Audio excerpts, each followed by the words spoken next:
Hello, everyone. Thank you for joining today. My name is Steve Holland. I work in the Enclosure division at Enclosure, and I'm your chair of the BEC. Happy to present what will be our last presentation of the 2022 year. So congrats everyone on a great year. I'd like to introduce Blake Jackson.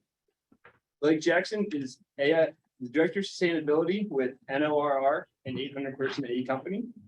Blake works at the nexus of sustainability, resiliency, well-being, and equity, particularly supporting projects seeking measurable third-party certification and compliance, as well as corporate social responsibility. He has 22 years in the AEC industry. He has recently served as Vice President of Advocacy with the Boston Society of Architects. He's an adjunct faculty with the Boston Architectural College and with the UMass Dartmouth Interior Design Program.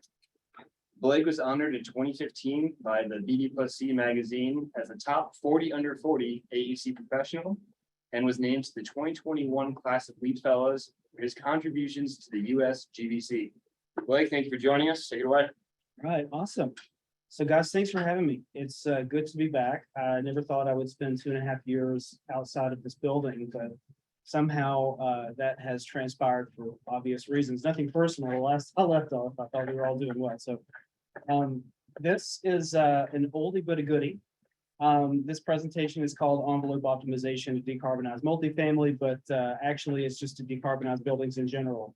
I'll be talking a lot about multifamily projects, some projects that used to be industrial projects that are now trying to be multifamily or commercial. They can't really quite decide. And then there's actually a commercial case study at the end. So there's a little something for everybody here. Not to be misleading with the original title. I changed my mind a lot. You'll notice I'll probably change my tone a couple times throughout the presentation. So I encourage people to interrupt. This doesn't have to be so formal. I would say this is probably about 40 to 45 minutes of content. And you know, I like it when you guys break it up a little bit because it's not just a one-way conversation when that happens. If people that are coming in online want to use the chat function, we'll open up the chat at the end and go through the list of questions as they come in, just to keep the flow of things going. So I like to keep things very informal, and I appreciate you guys having me over. So I don't want to point out all these things because I thought the introduction did a great job, but I do want to point out the fact that I am very new at my role at NOR. I am on my 7th week with the company. So I will be presenting. I'm taking my NOR hat off and putting my Stantec hat back on.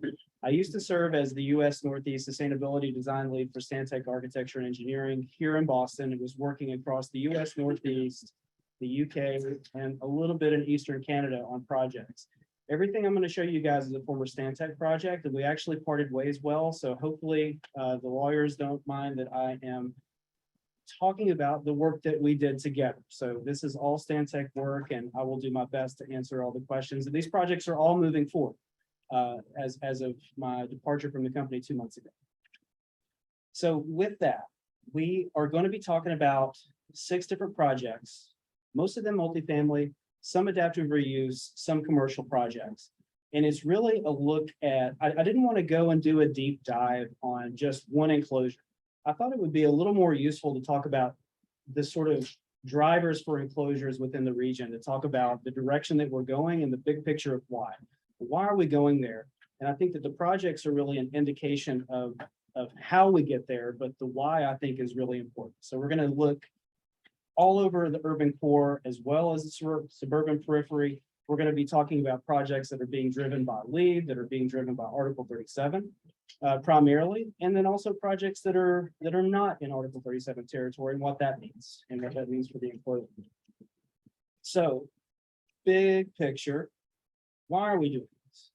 Well, the goal as a civilization right now, and that's a big thing to sort of swallow if you think about it, all of civilization is trying to decarbonize at this moment.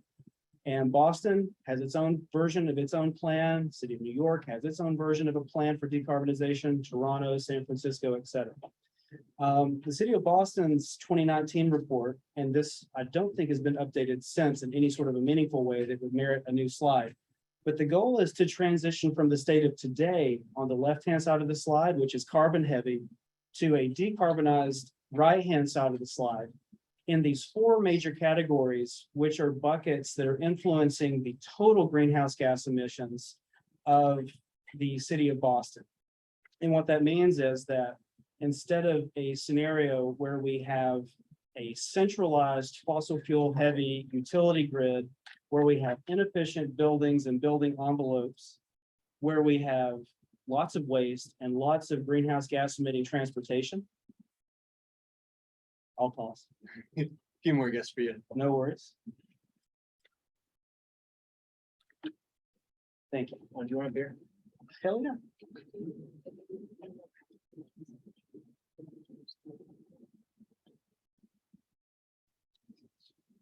Pardon, we're pausing here to let folks from the waiting room in.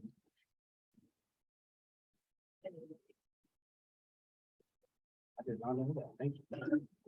All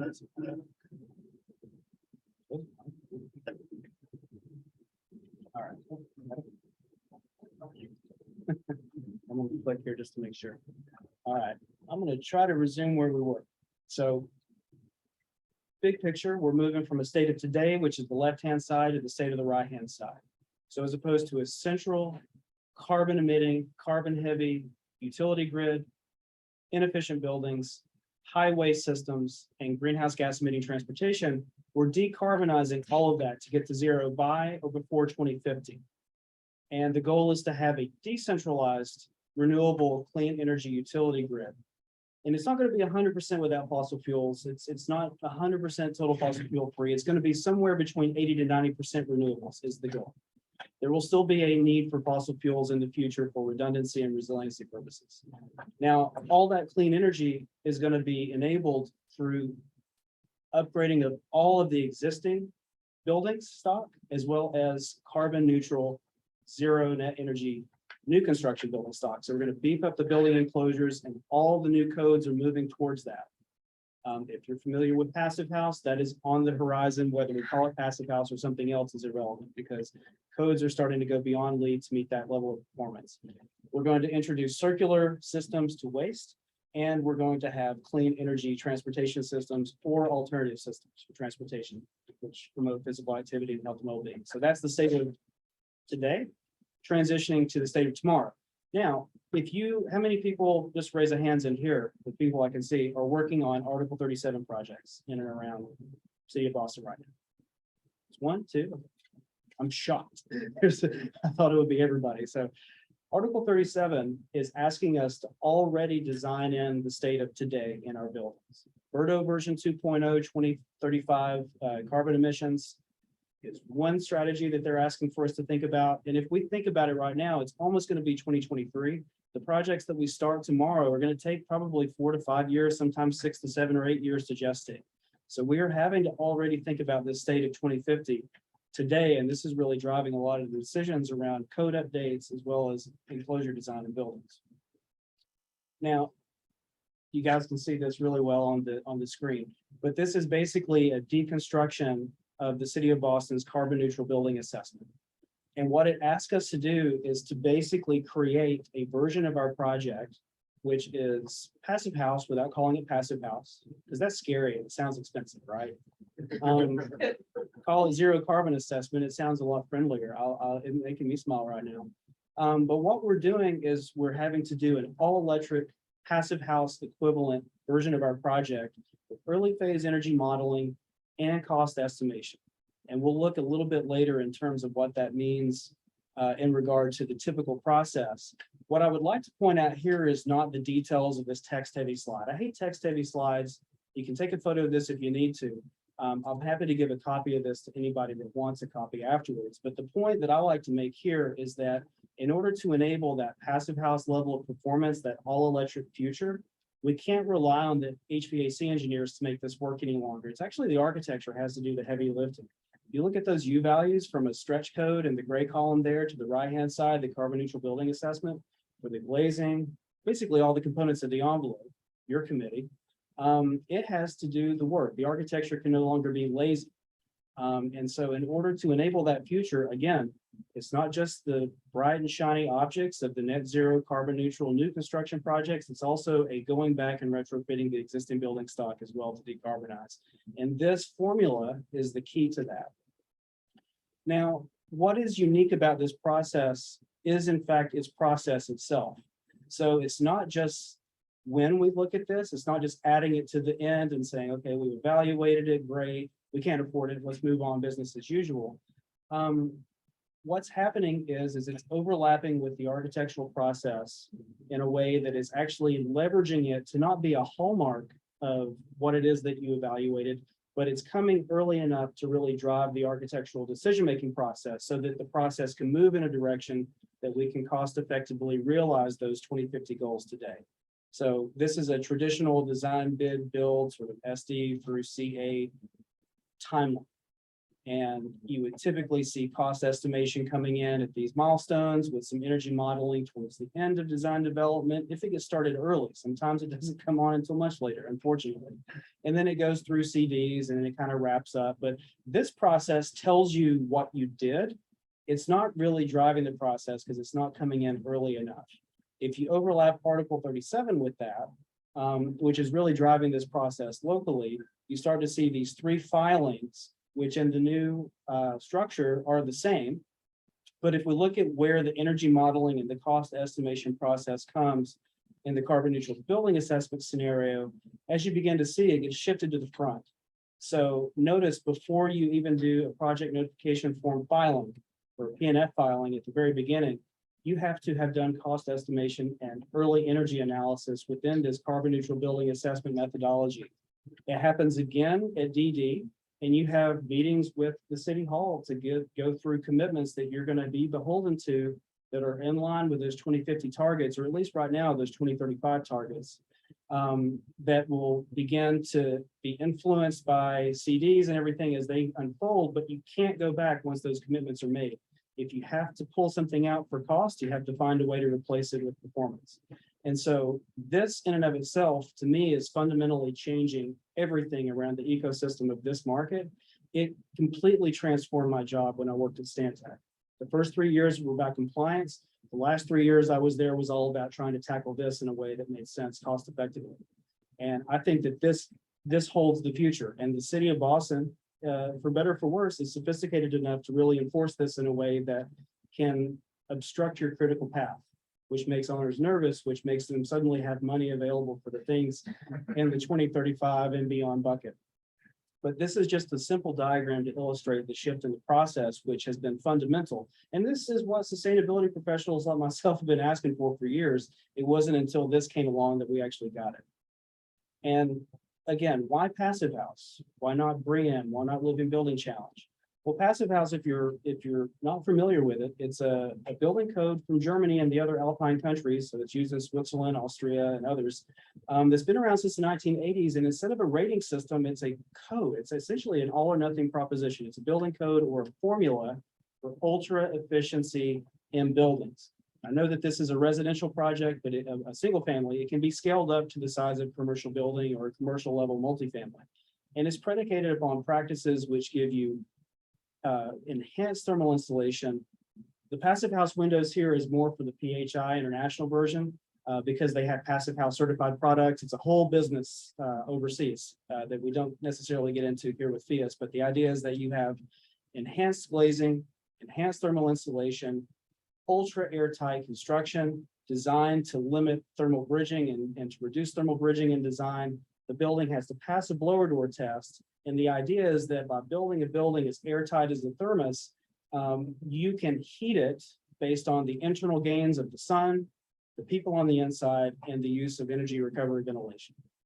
It sounds simple, and it actually is quite simple in theory. There's a lot of science behind it, and there's a lot of architectural detailing. But again, I think that what this points out is the fact that the architecture, not the systems, solves the problem, because the architecture finally is acting as a passive design system, which the enclosure is everything on a passive house. It's the make or break. And the final piece of passing a passive house is verifying your utility bills and also passing a blower door test, measure that air tightness. So it's a process that has to be put into place from start to finish. And again, it's all or nothing. And I've never witnessed a failed passive house. I would not want to be there for the day that the blower door test doesn't give you the result that you want. I can't imagine how that's going to go down if that happens anywhere. Hopefully it doesn't. Also, and you can't see it here. I wish there was a way to get rid of that. Is there a way to get rid of that? It's all good. I remember the slides for now. Put something else on the page, it'll go Maybe, up. maybe. Oh, I did, and then it advanced the slides, so no, you know, it's all good. It's all good. Sorry. Did you invent this software? No need to No. apologize. No need to apologize at all. Also, the utility rebates programs that are available in Massachusetts and in other states is driving this as well. So this is the Mass Saves Utility Incentives Program for multifamily passive house. And notice that they break it into pre-construction and post-construction. There's modeling and feasibility available, cash available to projects that are certified, that aren't even certifying, but are just studying the feasibility for certifying. So they're intertwined with Article 37 and the rebates programs to set it up, the business case for whereby you would discover that passive house can be feasible on your project.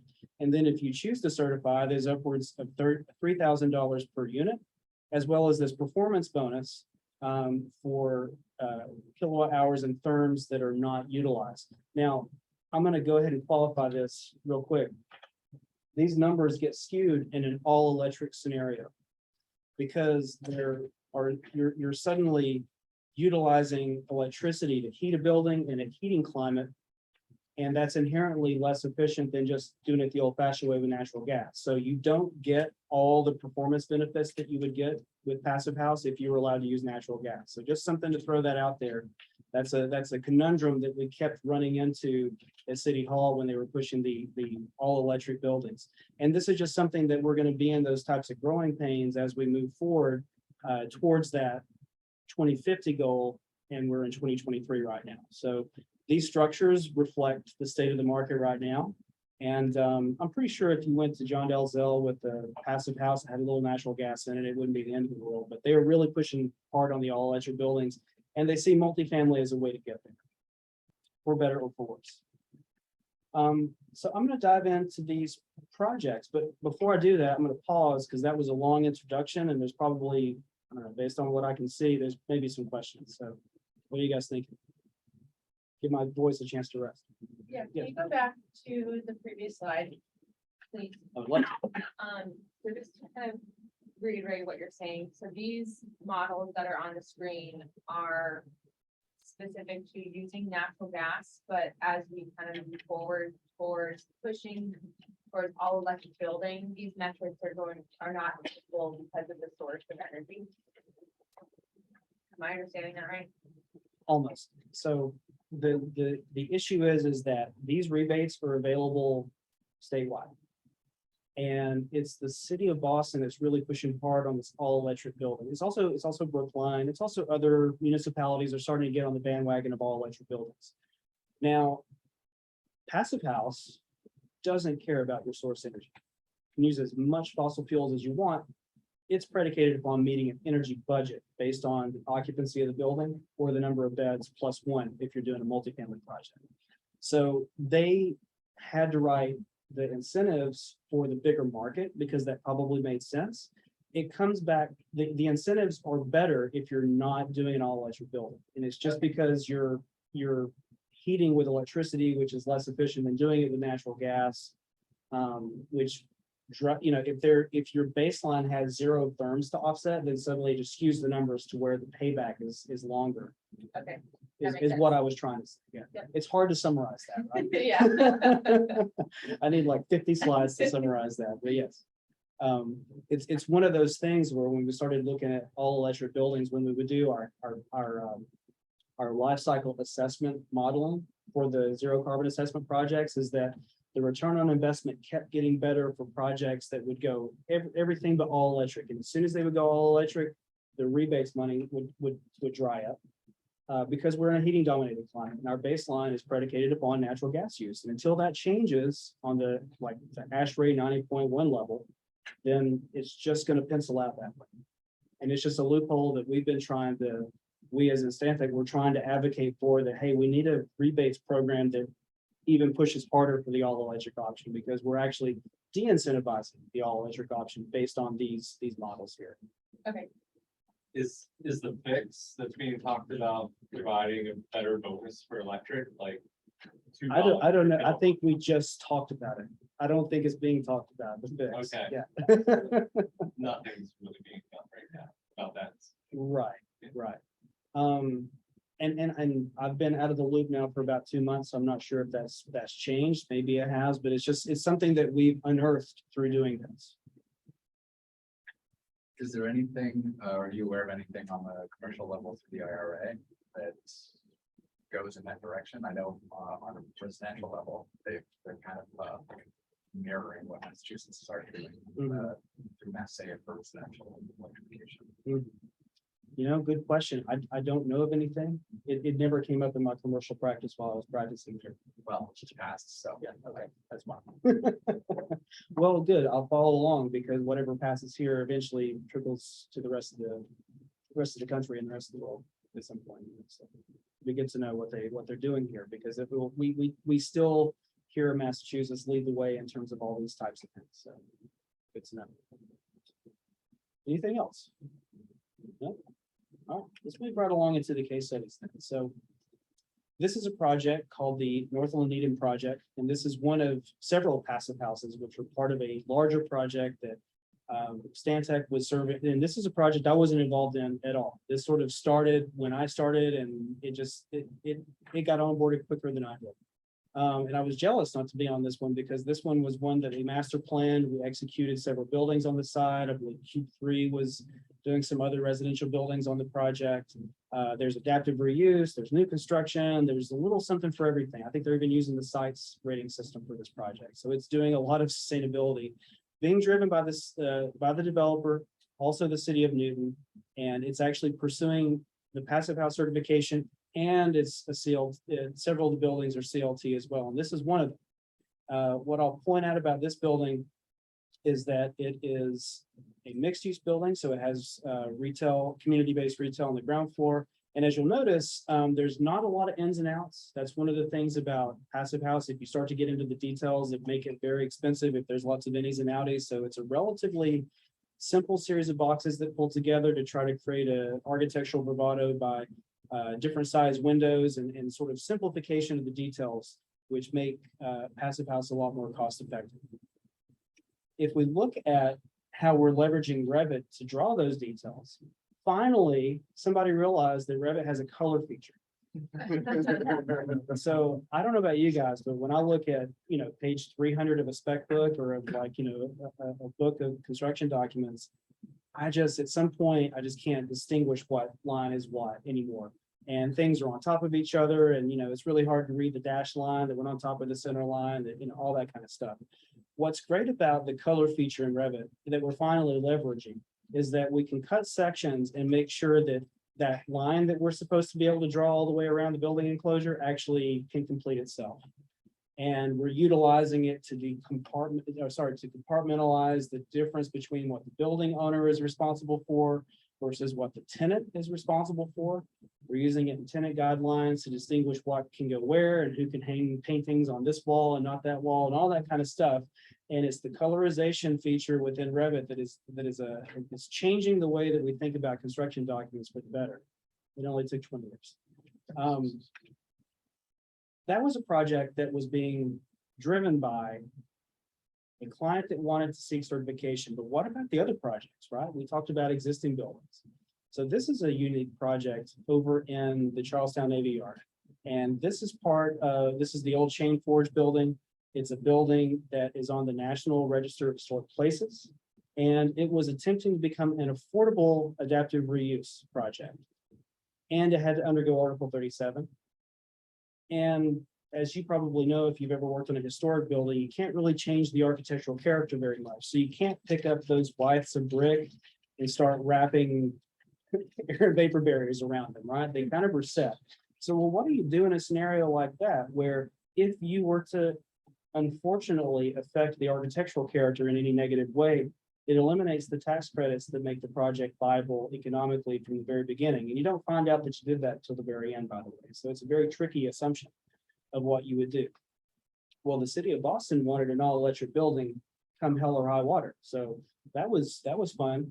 But what we did was come up with a simple series of details to say, well, okay, maybe we try that, but maybe if it doesn't work out, we focus on keeping those tax rebates and those incentives programs available to make this project economically viable. So as you can see here, we had a very simple construction on the left-hand side. Most of these windows are out, by the way. They're not even in place any longer. And fortunately so, because if they were in place, we'd have had to have kept them. I've been on projects where we had to do that in the past, and it's sort of unfortunate.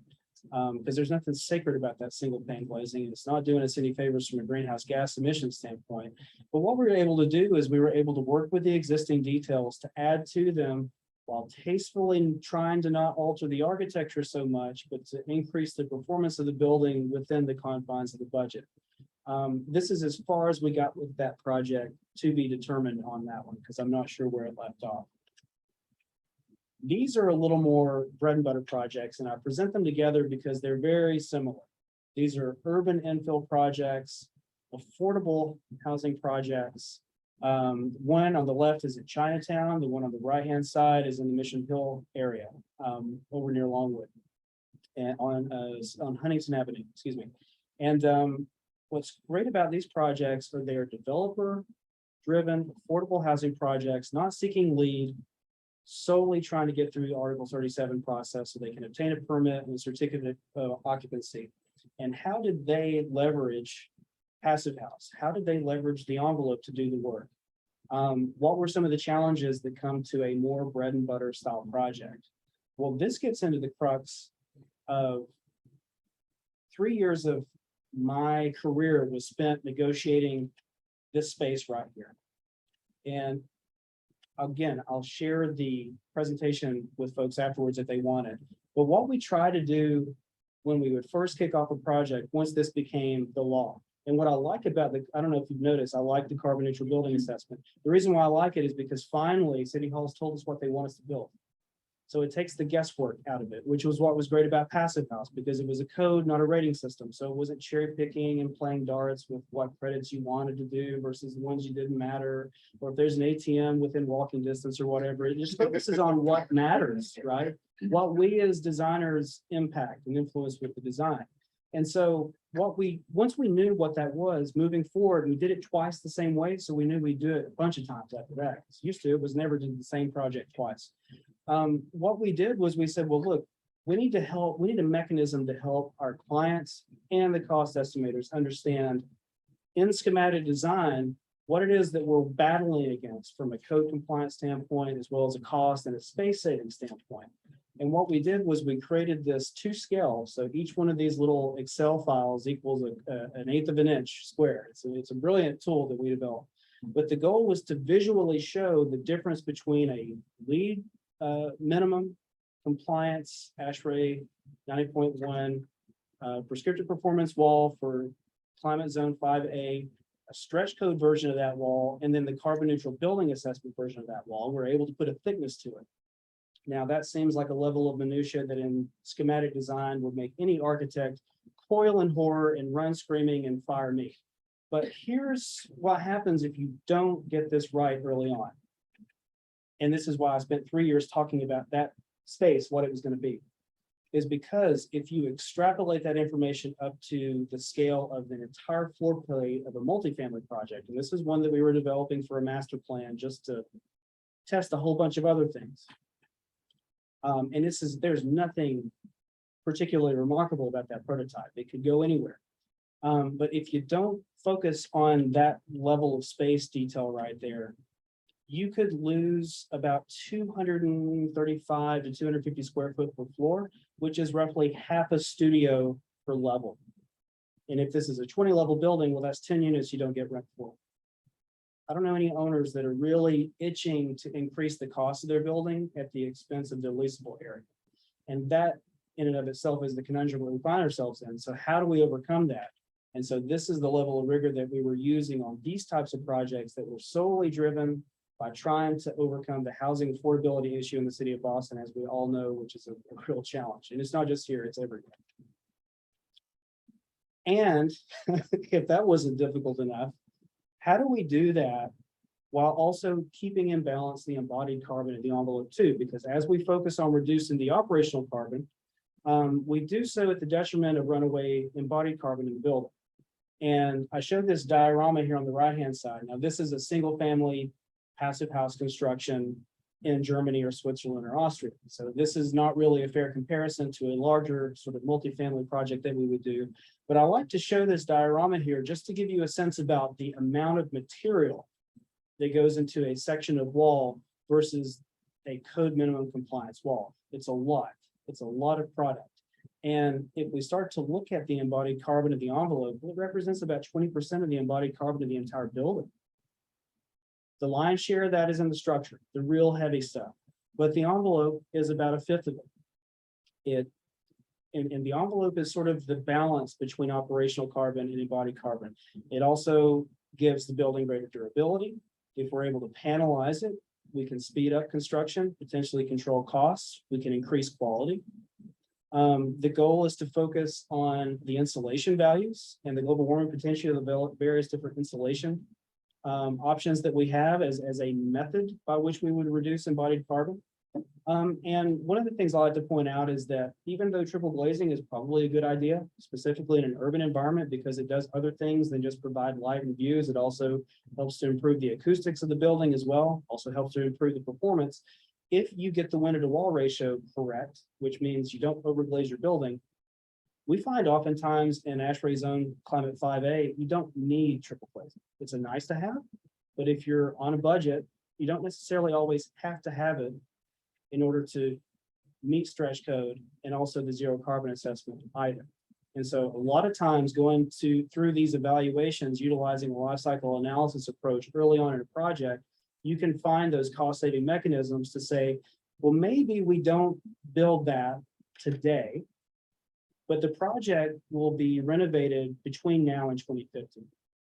So what if we build on the budget that we have today? We have the really great envelope, the structural capacity to hold the triple glazing, but we'll put in the double glazing today. Then when we retrofit the building before 2050, somewhere in the late 2040s, at that point, they put in the triple glazing. We try to help those types of clients come up with time-based strategies to be able to deal with the envelope issues and the cost issues today that meet the long-term goals. And as you can see here, without getting into the detail of the embodied carbon of the various different components of the envelope and the insulation, they vary widely. And so that's one of the areas of inquiry right now. If you're trying to maximize your ability to reduce embodied carbon and you don't have a lot of time, look at that chart. Got a question. Absolutely.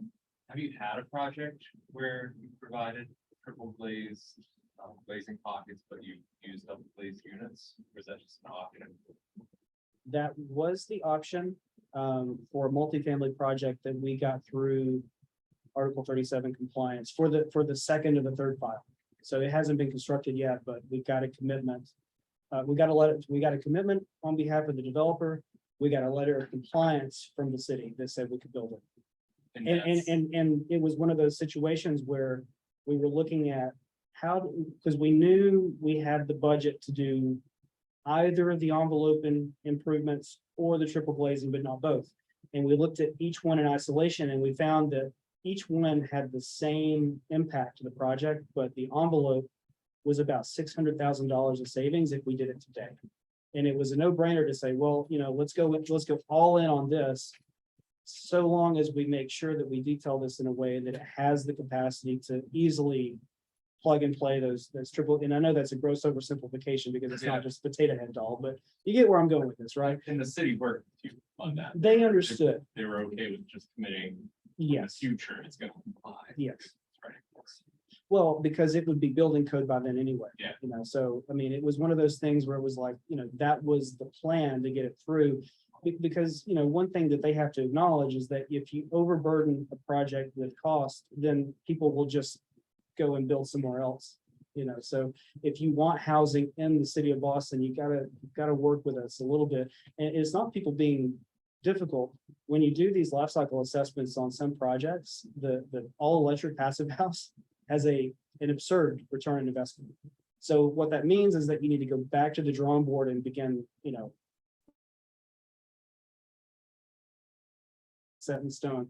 So it's why front loading the process gets really important, is because you begin to, with experience, start to look at things and you don't have to analyze it at that point. You say, don't do that, cut that off, move that over here, thicken that up, plexiglass there, those types of things, good design, right?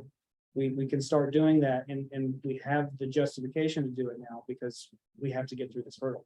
It's now getting harder to get through the permitting process without promising it all. So I realize like there's the cost difference between like, double glazed IGUs and triple glazed IGUs, but beyond that, I've noticed that different window manufacturers have wildly different cost deltas between double and triple glazed offerings. So sometimes that delta is actually not that significant. Does that, I assume that factors into these conversations as well? Yeah, and in fact, we've got a case study where that delta was so insignificant that the manufacturer on a panelized system just said, hey, we'll give you the triple glaze option because we want a presence in the market. So let's go for it. So yeah, sometimes it works out to where it's not this huge cost.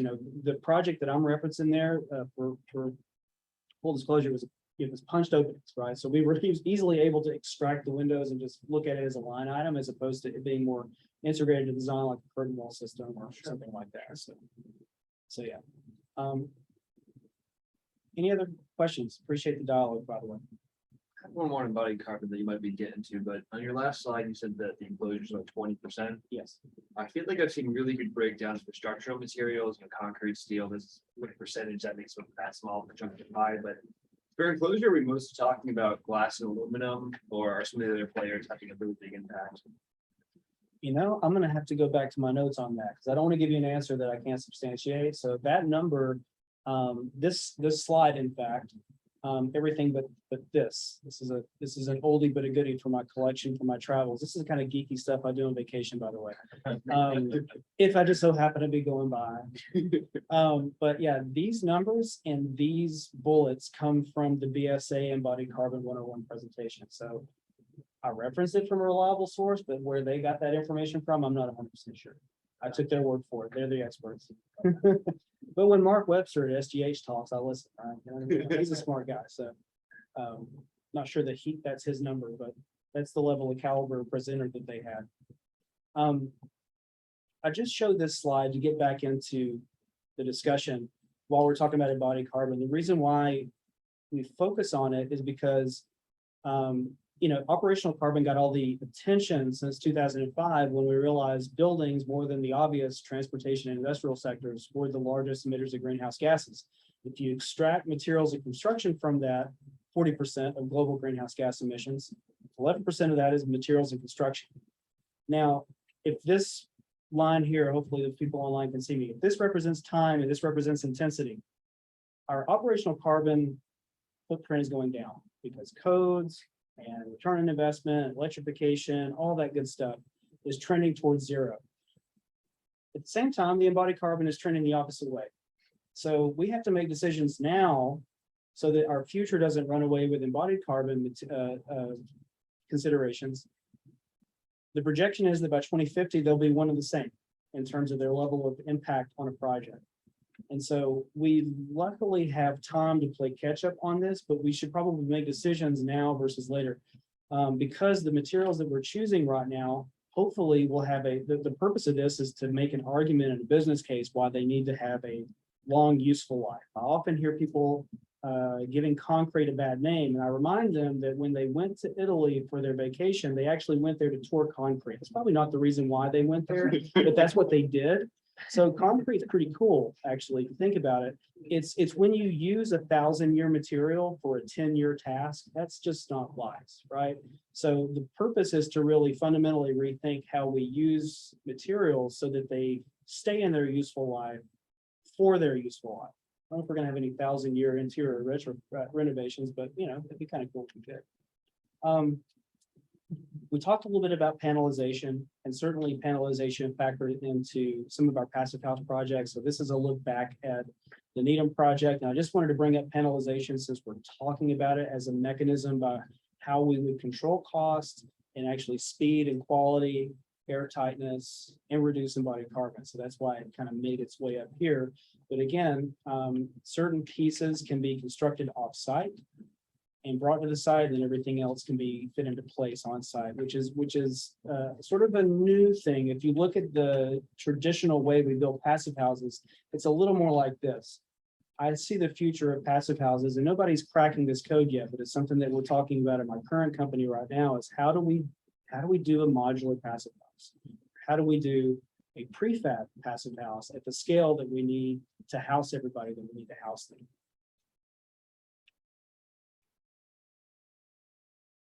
Another project that we were working on is One Mystic. So this is a project over near Sullivan Square. It's adjacent to Encore as well as, excuse me, Assembly Row. And this is bringing sort of almost downtown levels of infill intensity and mixed use to this neighborhood. I'll point out that the facade, the materiality, the color have a lot of variation in them. This is a bit of an older rendering. But what we utilized on this project is a mega panel system, or mega wall system. And this is the first time that I had ever been introduced to this system. But what was great about it, I think, is it gave us a lot of potential variety. So this is one of, I think, 5 different facade systems that we were able to have within this combined system, this prefabricated. You can easily, at the beginning of the process, give the manufacturer the specification for the opaque and the glazing performance that you want to achieve. It's a single system for all design variations. It's constructed offsite, it's modular and craned into place. And on this particular project, we were able to get the triple glazing upgrade for the same cost as the double glazing, just because we were purchasing this much of it. So it was one of those early phase commitments that the developer made on this project because they wanted it to make a statement. They wanted to have a lot of design variation. They wanted it to, because a building like this in that location specifically is going to be seen from all 360 degrees. So they wanted it to have that certain look and feel to it. And they found this system as a way to achieve the performance that we wanted and that look and feel cost effectively, which made everybody happy, which usually on my projects, no, that's not the outcome. I'll just admit it. So it happens sometimes. It's not my fault. I didn't write the codes. I didn't emit all those greenhouse gases from the Industrial Revolution. So we talked a lot about new construction. I'm going to transition to one new case study on this presentation. And it's about existing buildings and what can they do? Because that seems to be the big conundrum that we're in, is figuring out, well, what do we do with all these existing buildings that are old and leaky? I wonder, frankly, if Berto will trigger more gentrification than it's worth. I don't know, right? Because I mean, if I owned a body shop and I'm suddenly being carbon taxed, by the way, Berto sounds a lot friendlier than carbon tax, but carbon tax it is. Version 1 was just about data collection. Version 2 is putting that data to use to put the buildings on a diet. And if they can't meet the diet, then they get taxed, carbon taxed. What will be the future of existing buildings that can't meet it? I wonder, and the jury's still out on this. Now, the last project I'll talk about is a project that's not in Berto territory, but it's an existing building nonetheless, and it's an existing building that is very much like thousands of other existing buildings in existence, which is what's great about this case study. So this is 140 Kendrick Street, and the case study is actually building A, which is the one that's sort of highlighted in orange there. So this was a Stantec project that we updated the conference center here for 2 years ago, and created all new conferencing centers, cafe, all the kind of evidence-based approach things that you would have. And then Boston Properties came to us and said, we want to renovate this building. We've got a very motivated client that wants to be with us and to transform this into its first of its kind, deep energy retrofit. We're going to electrify 100% of the systems. We're going to put solar on the new rooftop. It needed a new roof, so why not replace the whole thing and solarize it? And it's going to be 100% all electric, net zero energy building that's going to be verified using the LEED Zero program. Pause. Wow, that's a mouthful. So that's what they were trying to do with this building. And we said, okay, sure, anything's possible. And then they told us, well, we're going to keep the exterior envelope. And we're going to work from the edge of the inside of the exterior envelope inward. And we said, oh, okay, cool. Do you understand why they wanted to keep it? Well, good question. That was probably my first question. You know, the building, I mean, this isn't really a doctored photograph. I mean, it's not in terribly horrible shape. It's within its useful life. And what they did was they used early phase cost estimation and energy modeling to determine if they needed to replace these things or not, and if they could achieve their goals through other means. And they determined that they could keep the existing envelope intact and hit their target with an office tenancy, not an office lab, but an office tenancy. And they decided that it was the most cost-effective way to keep the envelope in place. They actually like the uniform look of it. And, you know, you got to think it's a very democratic space with like views in all directions and not punched open. So that would have gotten to a whole level of complexity that would have made the building not as good as it is in its condition. So that was what drove it. And at the beginning, it seemed like, well, maybe we could change something, because they knew that architects don't get excited if you can't change the facade or something. But it became pretty apparent pretty quickly that this was going to be the exterior of the building afterwards. And that's a good thing, because it saved a lot of embodied carbon. And the fact that you could even do it was revelatory and also a good thing. This is the very scientific site work that we did, because, well, you know, and it's a Stantec project from, I believe it was 2000. And also, I think Sir Troy Kovas had something to do with this as well. So I was meant to be on this project. So I worked for both. But we went to the site one day, and the gentleman from SGH there on the right looked around and said, oops, and then kicked a hole in the wall. And then we did the site investigation to see what was actually in there. And, you know, what I like about this image is it just shows you that this was what was going to stay. And we literally had to peel this back, look at what was on the exterior edge of the enclosure and say, well, this is our cavity that we have. So that drove a lot of decisions, because my third question was, can we lose leasable space if we have to? And they were like, you really asked that question? I said, I'm just asking. I just want to hear a no. And they said, it's pretty clear we don't want to do that. So we really had to work within this existing cavity to make it work. So we replaced this cavity. We kept the double glazed windows. We replaced the roof. We had all electric systems and solar panels on the roof, and that's the formula.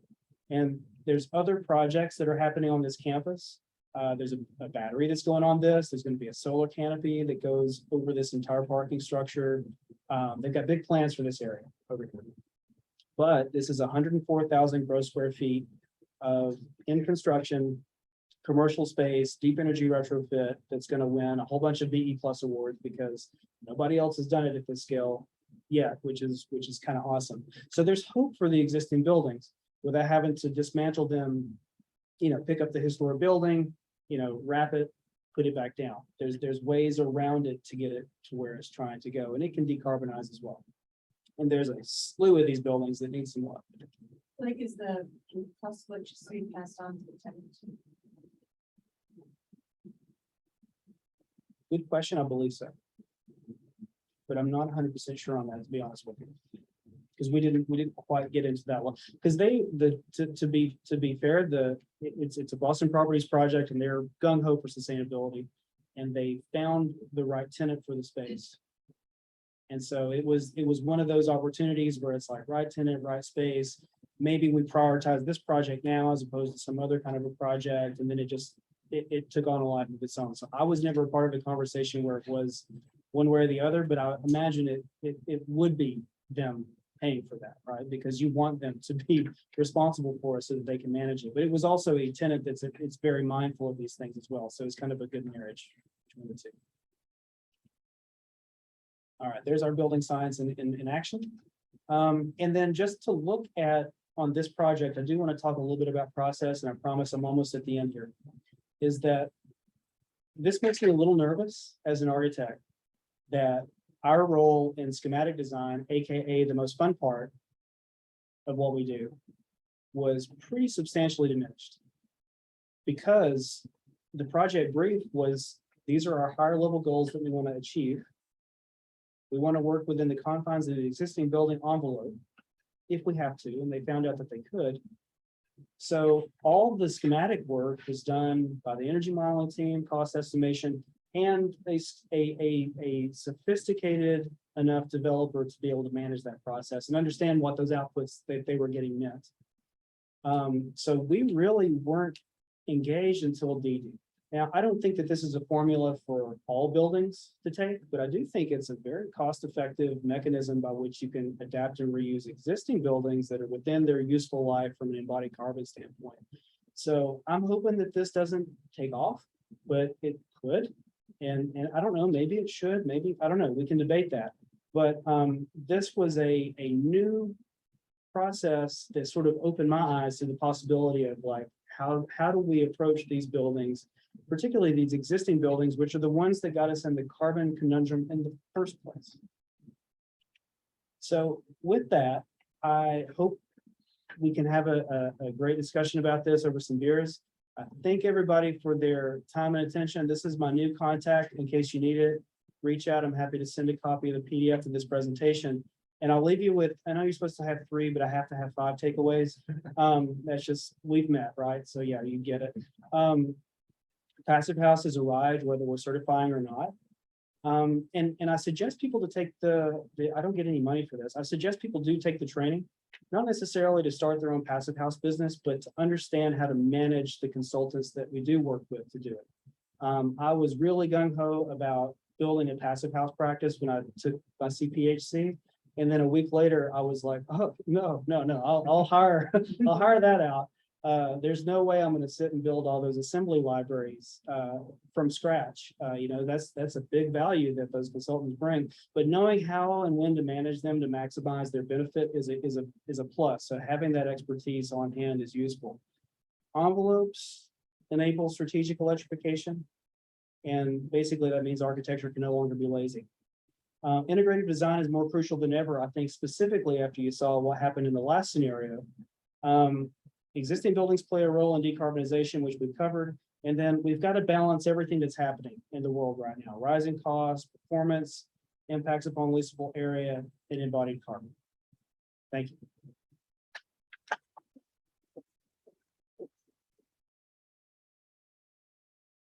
Blake, thank you very much. Before we get to questions, just real quick, everybody online, the form for continuing education credits is posted in the chat. So if you want that, please fill it out.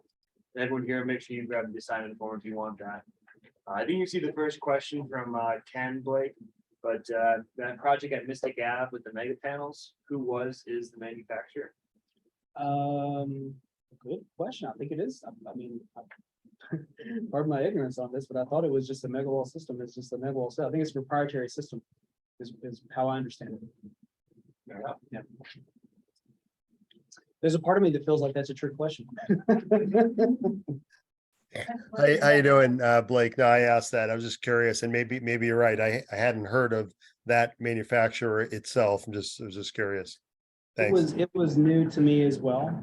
So yeah, I'm pretty sure it's a proprietary system. Okay, thanks. There was another.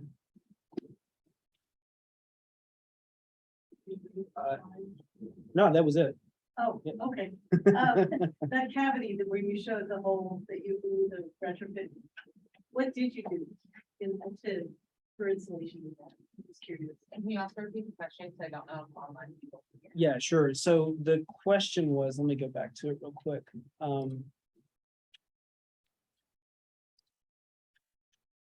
What did we use in the hole is the question. I honestly wish I could tell you. So I'll just put it this way. Clearly they were on a budget and architects were part of the diet.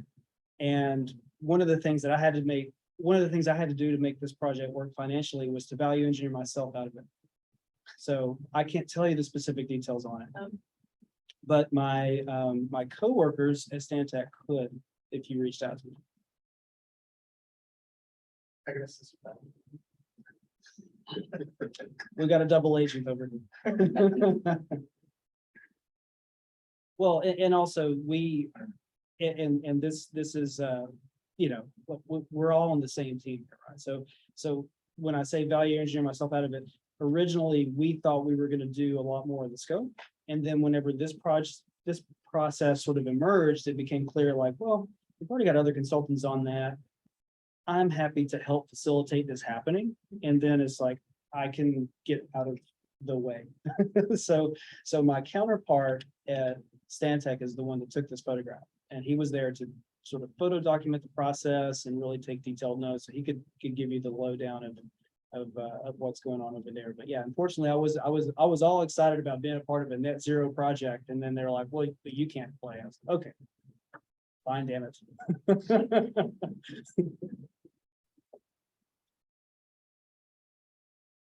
All right, any other questions online? Anyone else from the audience?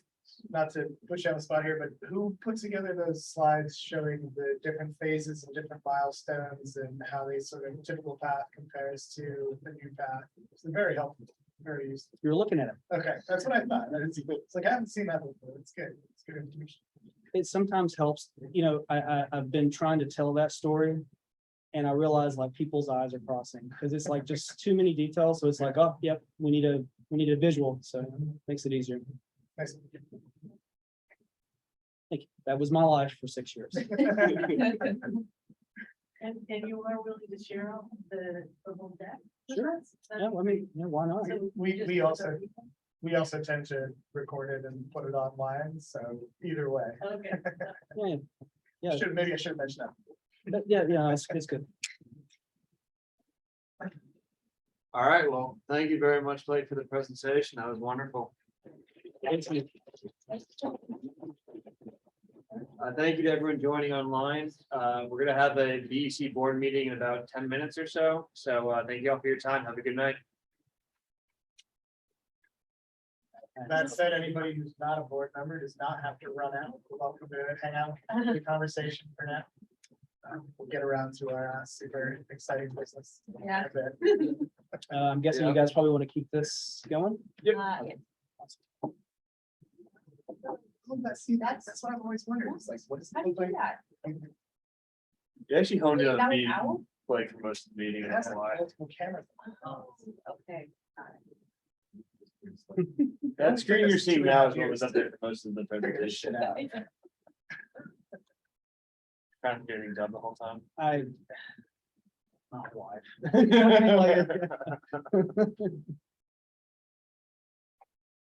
Well, usually at this point, we would all eat pizza and grab some beers and go out on the balcony, but, yeah, running a little low on supplies, whether it's, maybe, so.